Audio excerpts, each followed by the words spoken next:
indahnya dalam berkarya sih sebenarnya. Ambil break juga, mengeksplor lantai lain ya. Betul. Sungguh berani itu buat Gusti pada sore hari ini. Thank you so much Gusti. Last but not least, Pak Ustadz. Assalamualaikum Pak Ustadz. Edward Manalu. Ustadznya Kristen.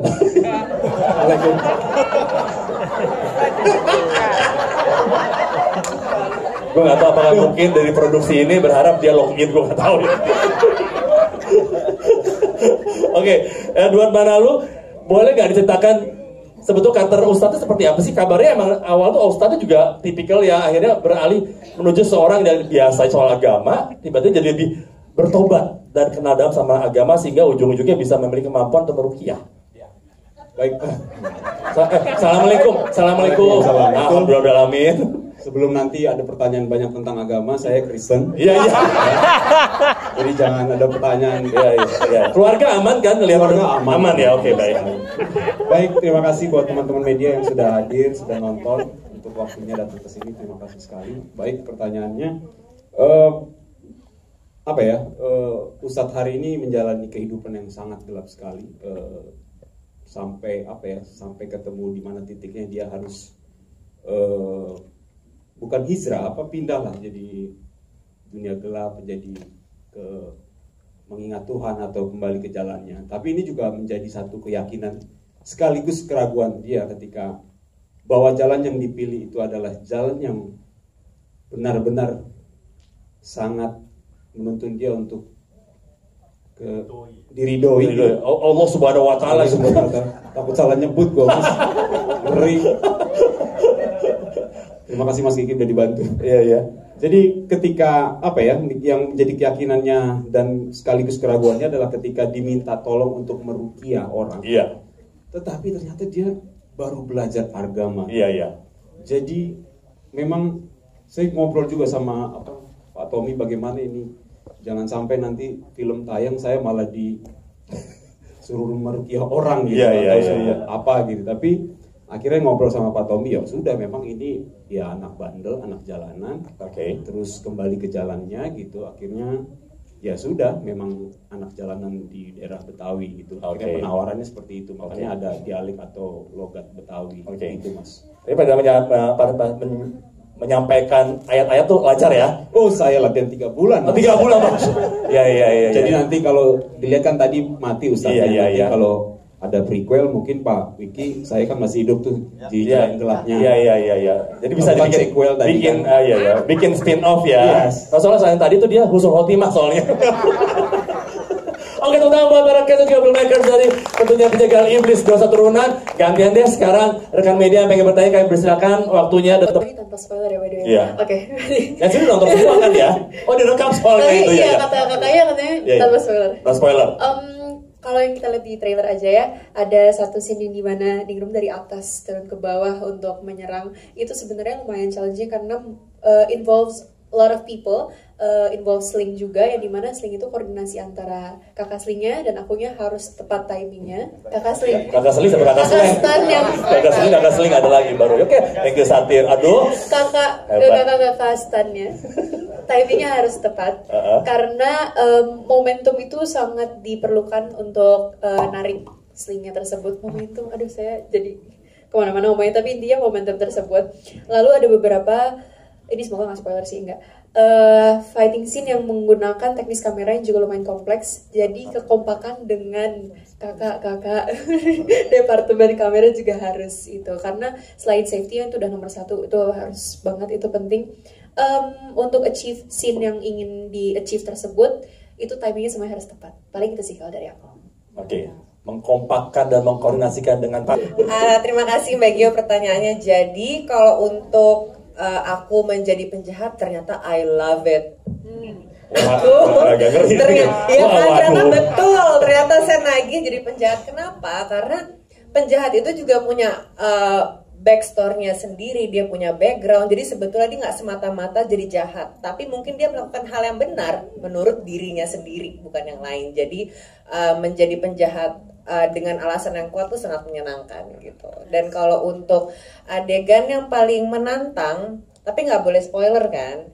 Jadi ada satu adegan yang ada di trailer, itu saya berdiri di rooftop lantai 6. jujur banget. Mungkin buat beberapa orang ini it's nothing gitu, cuma buat saya yang takut ketinggian itu rasanya gemeteran.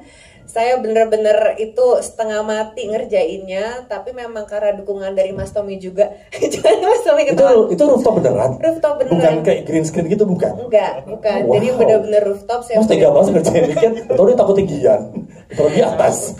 Tapi lo nggak tahu ya? Oh nggak tahu? Oh, tahu Mas, bilang dari awal. Mulai keluar antagonisnya ayo. Oke. Tapi memang dari awal kan udah ada di skrip kalau Pak Kunjara berdiri di rooftop gitu. Jadi saya sebagai Nika kayak aduh, tapi justru malah tertantang gitu. Dan lagi-lagi kan film adalah sebuah kolaborasi ya. Kalau saya sendiri berdiri saya nggak mungkin bisa.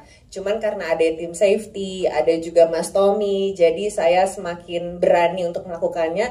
Dan saya ingat sekali pada saat take adegan tersebut, karena Mas Tommy tahu saya ini penakut, takut ketinggian, jadi beliau bener-bener nemenin saya pas pada saat take. Beliau yang naruh saya di rooftop, yang megangin saya sampai selama take. Beliau tuh berdiri di belakang saya jongkok, jadi bener-bener jagain gitu. Dan karena ada beliau dan tim safety, jadi saya makin pede ngejalaninnya. Itu kalau soal ketinggian. Dan terakhir tadi apa Mbak?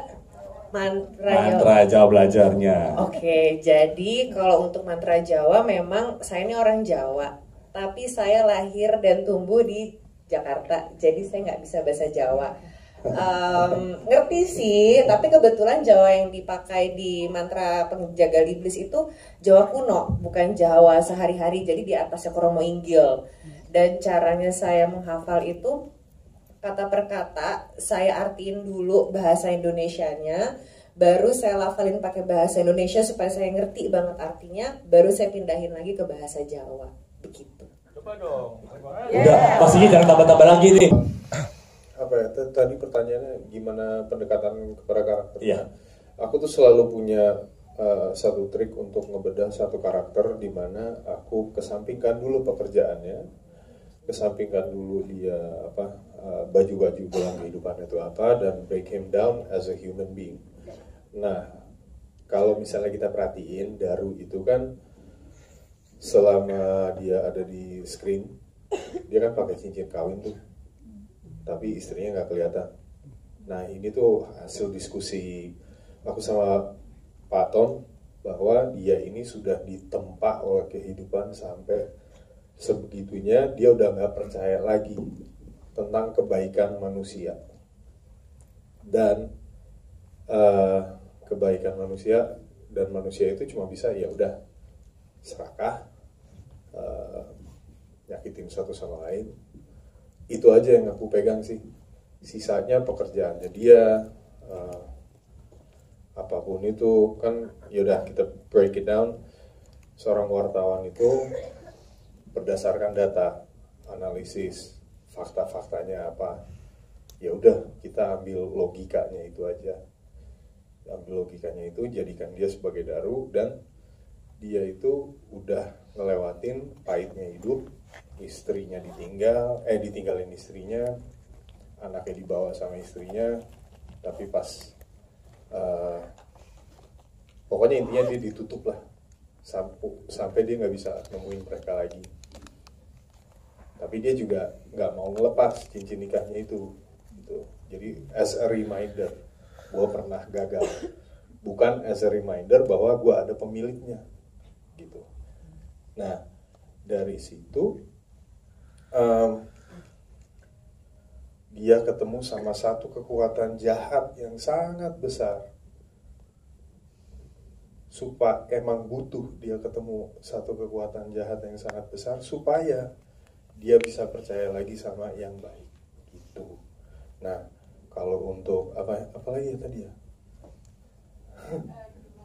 Gimana latihannya? Latihannya nggak ada latihan sih, itu semua spontan on the spot. Jadi aku tuh emang punya kebiasaan, kita lihat di lapangan aja Pak Tom. Iya.